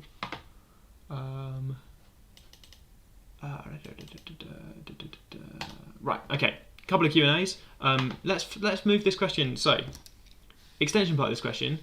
I didn't word this very well, really. I saw in chat. So my extension is find another triangle with integer side length and half the angle at B. So this is 60 degrees. I was careful. I didn't want to write 60 degrees in the question because that would give away the answer to that part of the question. So I didn't say 60 degrees. Now we know it's 60 degrees for this part of the question. When I wrote the question, though, I forgot about equilateral triangles. So, of course, people in chat were telling me, well, it's easy. I'll just make all of the sides of the triangle 1, and then I've got a thing with 60 degrees in it. Easy peasy. That wasn't quite what I was imagining. I forgot about equilateral triangles existing. Yes, you see, now I need to put in a thing here, not equilateral. That also, you see, putting that wording in also sort of gives it away, right? If I present it like that, then, you know, it's suspicious, right? It gives you the suspicion that the extension part of the question is about 60 degrees, and the suspicion that it's 120 degrees before. Maybe that's unavoidable. Or how about if I phrase it? How about if I phrase it? All different? All different. Then it's not, you know, it's not giving it away so much. And there are some out there with all integer side lengths, all different, but randomly one of the angles is 60 degrees. Fun for you to go and have a look at that, I suppose. Okay, what are we doing next? I'm going to put a different question up. I'm going to find a different question for us to look at. We've got about 20 minutes left on the live stream. Let's just quickly check how we're doing on. Yeah, you gotta keep checking your YouTube. Yeah, people are leaving now that we're talking about maths. That was what got people to leave, or because it's been 2 hours and that's quite a long time. That's the infamous Windows question. Do I want to talk about the reverse sweep? Yeah, let's talk about this. Ooh, this is limits of professionalism. This question is about my interest in best of 5 eSports matches. So I've been watching some best of 5 eSports matches, and it occurred to me that often these like best of 5 things have a kind of narrative structure, so similar narrative structure to each other. Let me show you what I mean. So they play 5 games, and perhaps the red team wins the first game, and then the second game, but then the blue team comes back and wins 3 games in a row. That's pretty exciting to watch because, you know, the red team was doing really well, and then the blue team came back from behind to win 3-2. Brilliant stuff. I don't really care about any of the teams in particular, so I've used red and blue here to distinguish the two teams.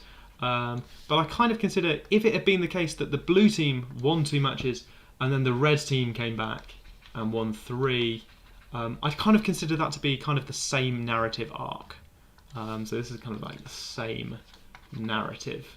I'm not a die-hard blue or red fan, so, you know, I don't mind which way around this is. If the green team was playing instead and it was green, blue, blue, still sort of count that as the same narrative structure. This one's got a name, by the way. This one's sometimes called the reverse sweep, when a team comes back from 2 games down to win 3-2. Okay. Other example could be if one team comes along, let's say it's the green team, undefeated, and just wins 3 games back to back. And in that case, we don't play any more games because the green team has completely wiped the floor with whoever their opponents were, and we don't play the other 2. So that's a different narrative structure. That's a very different story. The question is, how many possible narratives are there? Because I've watched a lot of matches, and sometimes, you know, if you ignore who the teams are, it feels like it's telling the same story. So I'd like you to find and describe... Oh, that's not a good underline. I can't mess that up. Find and describe, please, all of the possible narrative arcs or narrative structures for a best of 5 match. Okay.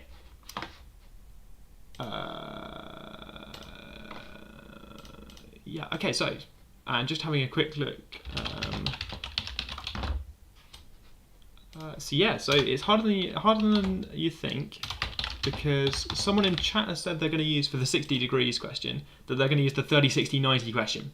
I appreciate that they're still trying to get out of get out of the computer search or something. Problem with the 30, 60, 90 question is that you can't have a 30, 60, 90 triangle with integer side lengths because the square root of 3 is irrational. But like you can't have a 1, 1, root 2 triangle. You can't scale that up to have integer side lengths. That triangle's got the triangle at 30, 60, 90 has got 1, root 3, 2, and you can't scale that up to have all of the sides integers. Yes. Okay.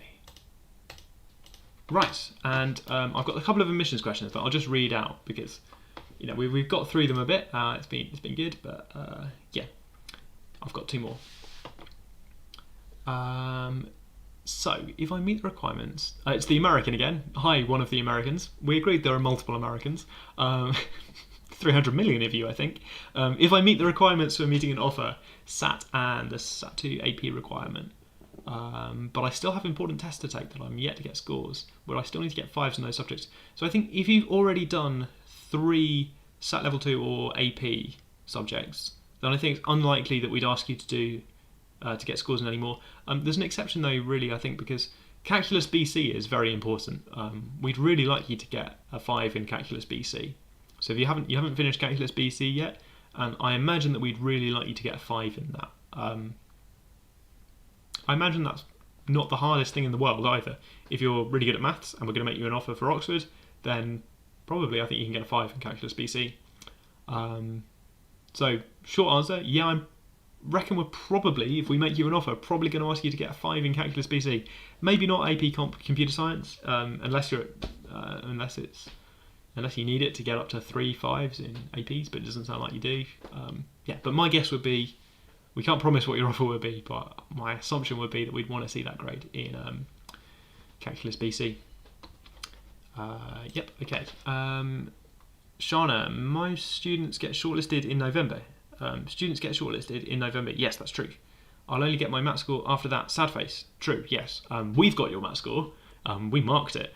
We've got your math score in November, a couple of weeks after the test, and we make the shortlisting decision. If I get shortlisted by chance, which I'm not sure, tongue sticking out emoji, but I'm trying really hard, fingers crossed emoji, then will I be informed about the interview through mail? Yes, we'd contact you, yes. So we'd shortlist. I suppose the point I need to make here is we shortlist candidates before they know what their math score was. So we shortlist in November. We know your math score, so we've decided whether to shortlist you or not, and we'd write you an email these days, I suppose. 21st century. We'd write you an email to invite you to interview. Yes, and then you can find out your math score later if you want to. I've got some claims coming in. Somebody asked, what do you mean by narrative arcs? So here, I suppose, yes, they ask you mean all combinations of 3 and 2 dots, where one of the 3 dots is at the end.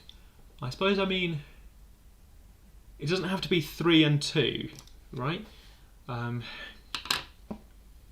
I mean, all the different ways to write down dots of one of 2 colours until you get 3 dots of the same colour.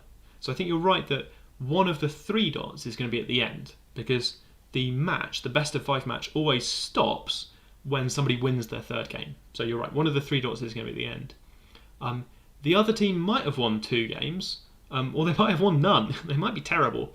So it's slightly subtle. Sometimes I'd like some combinations where there's 3 and 2 of each colour, one of the 3 dots at the end, and in between. But I'm also interested in these matches where somebody wins 1 game, but then the other team comes back and wins 3 in a row. Fired up by losing that first game, and they come back and they win games 2, 3, and 4 to take the match 3-1. That's a different structure, a different way that the best of 5 might go. So yeah, converting it into dots, it's not obvious what all of the patterns of dots are going to be. Someone in chat has said there are 9 different narrative structures. I wonder if I agree with that. Can I remember my answer? I think I can think of more than 9 narrative structures. Maybe some of mine are the same as each other. Might have to try and get a list. We're going to describe them, right? We've got 10 minutes. Jib asks, does the interview happen in January? No, December. What if I've got an external exam on the day of the interview? They're in December, so it's less likely you've got an external exam on the day of the interview.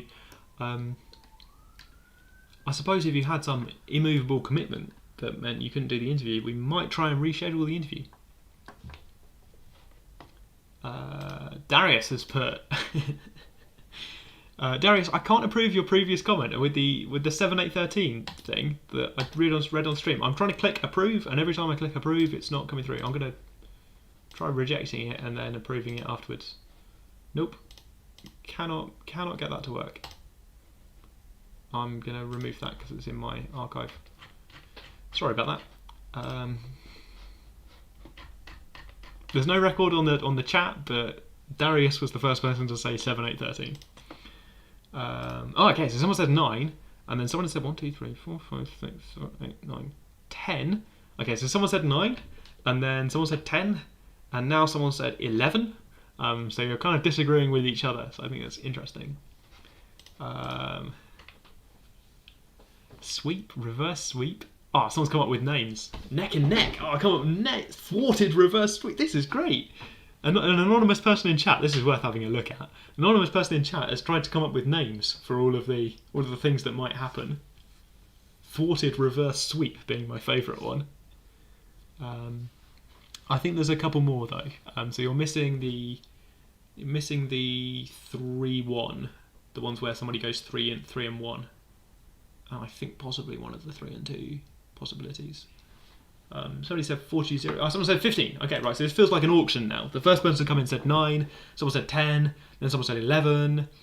Someone said 15.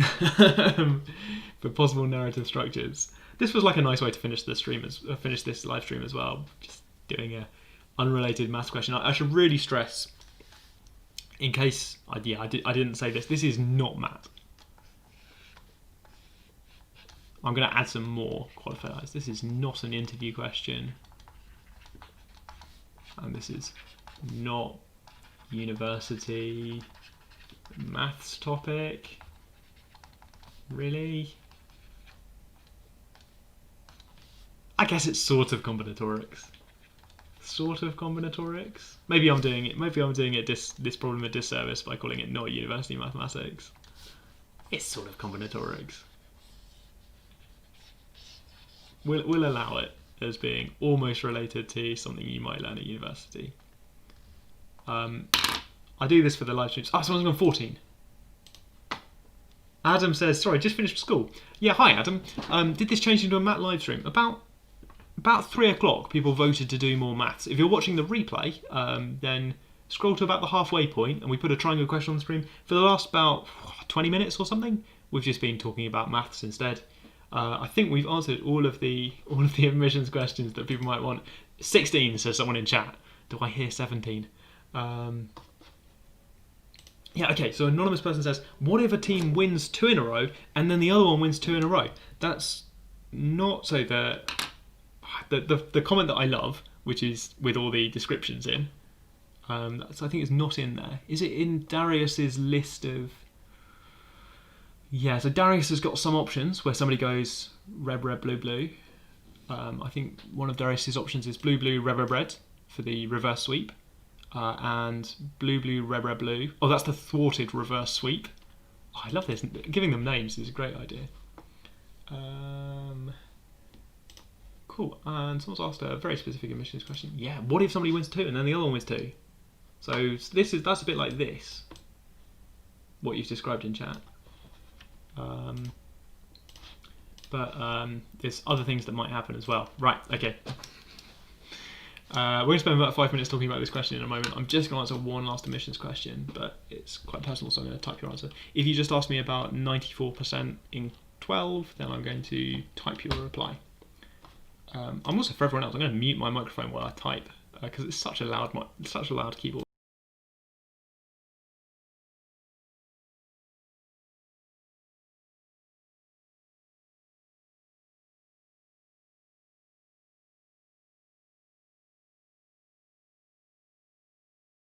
1 minute, and then we'll talk about this question a bit. Put your solutions in chat. And the highest bid I've seen so far is 16 different narrative arcs for this maths question. If anybody's got any other admissions questions, we've got about 5 minutes left on the live stream. If you think of anything afterwards, I'll do my wrap up a bit now. If you think of anything afterwards that you want to ask, I'm around in the live Q&A, which is exactly the same Q&A. That's going to stay open until about 6 PM, I think. So if you come back later and you want to ask something else, I'm not going to be on TV, but I am going to still be answering questions by in text form. So come back and ask stuff there. Let's do this maths question just to wrap up the day, because just any excuse to do some maths. Okay, here's how I approach this question. So I sort of worked backwards for this to say, okay, one of the teams is going to win. And maybe there's some cases where, what if the team that ultimately wins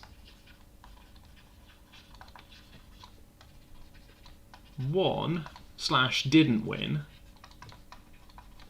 the first game. So this is a way to break it down into cases to say, well, I could look at the cases to or fro either way. I like breaking things down into cases. Quick question: which is the right answer? I think the answer is going to turn out to be 10, which I'm going to try and do now. If you're leaving us now, I think it's 10. Is this where we comment on the live stream? Yes, the live stream is about to finish. So you've got 5 minutes to comment on the live stream over here. Yes, you're in the right place. Oh, more descriptions. Might be the same anonymous. Don't celebrate too early. Fun times. Yeah, okay, right. Oh, I love this. Okay, so this was how I split down the cases.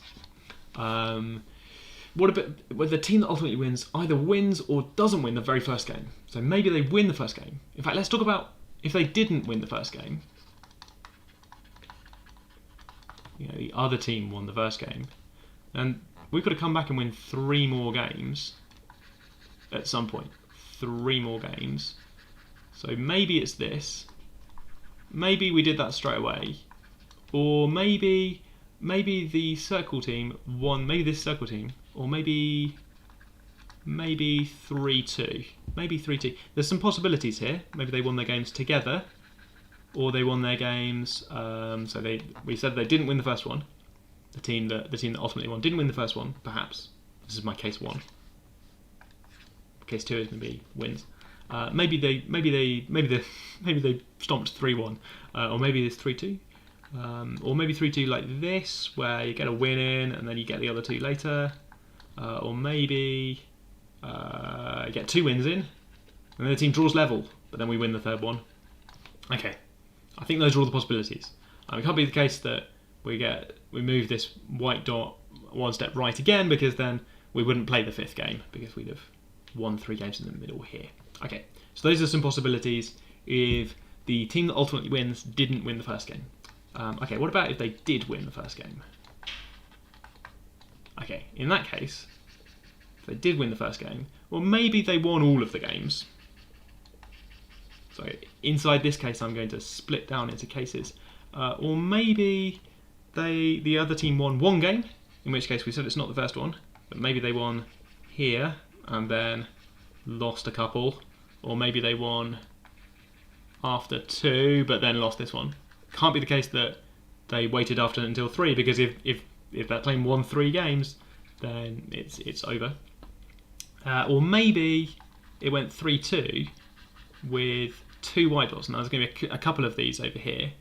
2 white dots. I could have 2 white dots and then 2 black wins, or I could have black. I suppose I'm going to move these, shuffle these around. This is the alternating wins case.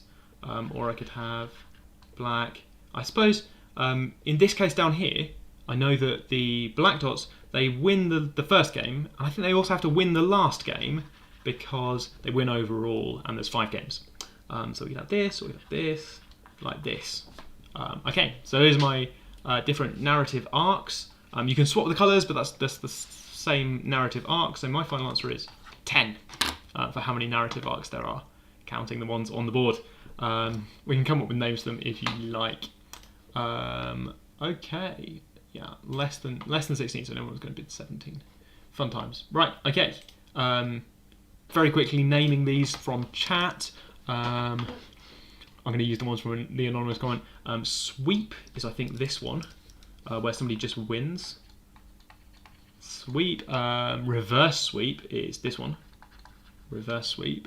Neck and neck with the alternating teams alternating, winning and losing until the final match. Alternating, neck and neck or something. Alternate. Or neck and neck. Thwarted reverse sweep. So that's 2-2, 1-1, and then coming back in the last game is this one. This is the thwarted one. At the bottom, somebody else in chat came up with some names for some more ones. Neck and neck, but shorter. Both teams win one game, and then the team that wins 2 just takes 2 away. Is that this? Or is this neck and neck with the other one? This could be like neck and neck, but the other way around. Chat's also come up with a name for don't celebrate too early. Don't celebrate too early for this one. Which is sort of like a bit like a reverse sweep but shorter. Last minute blow, says someone in chat, for 2 wins in a row by one team, then 2, then a win. Oh, I love these names. This is lovely. Maybe that's this one. Maybe the thwarted reverse sweep is something else. I sort of think this is the thwarted reverse sweep. Okay, right. So we need some other names for the other ones. I think I'm going to leave that as homework. And someone in chat has just typed out, possibly because it takes so long to type things. They typed this before, they've typed out their solution too. Right, okay. This has been the live Q&A, part of the virtual open day for the 18th of September 2020. It's been really good fun taking your questions. So much fun, in fact, that I'm going to keep doing it for the rest of today, but not live broadcasting to YouTube. I can answer questions much faster by typing responses to them. So if you've got any more questions today, then feel free to drop them in the Slido Q&A. Afterwards, feel free to send us an email on undergraduate.admissions@maths.ox.ac.uk. Link is in the description below if you want to email us after the open day. And I wish you all the best with maths, with preparing for applications, with studying at university, and on your mathematical journeys. That's bye from me, I think. Yeah, I think that's end of the live broadcast. I can see there's some more questions. I'm going to keep taking questions over in the Slido. Been great fun talking to you. Thanks for letting me do some maths as well. Right, okay. Take care. Oh. Ideally, I'd have prepared the button that turns off the live stream. I'd have checked that it worked before I... Right, okay. Goodbye.